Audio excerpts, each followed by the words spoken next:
Hey, welcome to vlog number 15. This is Leslie with Comfortable Shoes Studio, and I'm going to talk a little bit more about imposter syndrome and give some specifics about how it has impacted me um, relatively recently. Um, so, I talked in the last episode in 14 about what imposter syndrome is and how it's this kind of general feeling of not being competent and feeling anxious about your competency. And I found that there are a lot of things out there. It's just sort of it's a reaction to living in a world that is just biased against us in some way or another. And usually this relates to the workplace and getting just negative feedback or undermining feedback all of the time.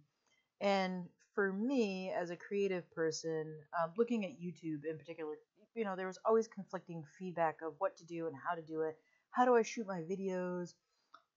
I think perhaps that the sort of vlog that I'm doing now would be like the experts would be like, this is crazy. These are too weird. This is not okay.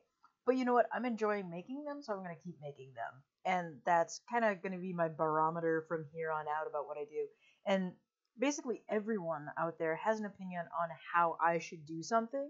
And I think I would generalize that to pretty much everyone. Everyone out there has an opinion on how everyone else should do something. If it's not what they would do, a lot of people, especially on the internet, feel like they can say something and they should say something. Hey, you should do it this way. No, you should do it that way. Do this, do that, do this, do that. And that is difficult because when it's not what you're doing, when it's not positive feedback, the negative feedback always drowns out the positive feedback because it feeds into that inner critic. That question in the back of your mind, is what I'm doing art? Is what I'm doing right? Is this correct? Is this the right thing I should be doing?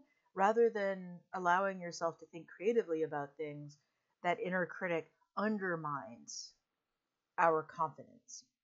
And, feeling confident in things is hard, especially for those of us who are creative people. And thinking about imposter syndrome, I'm going to give a prime example in my last couple of minutes here. So a friend of mine just got into art journaling and specifically junk journaling, which is really like it's something that you might say I am an expert in.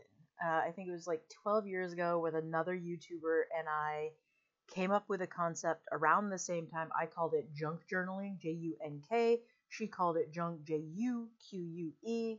And for me, it was all about using the ephemera of your daily life, the various bits and pieces of paper and things that showed up in your life in your art journal, slapping that stuff into the art journal, adding paint, adding pen, using that glue stick liberally and getting it into your art journal. And so I would say at this point, after more than probably 12 years of experience of doing this, I am an expert. I know how to do this.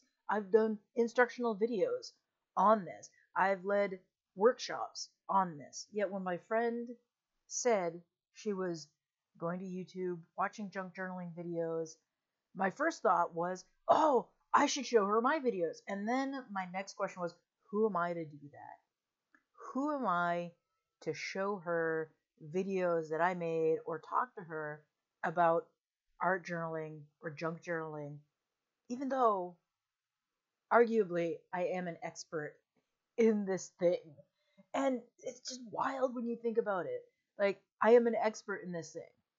I'm an ex, and yet that inner critic is still undermining my ability to just enjoy what I do and share it with people.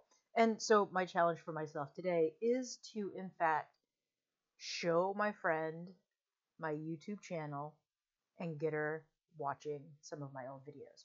Thanks for watching. Thank you for supporting, and I'll see you soon.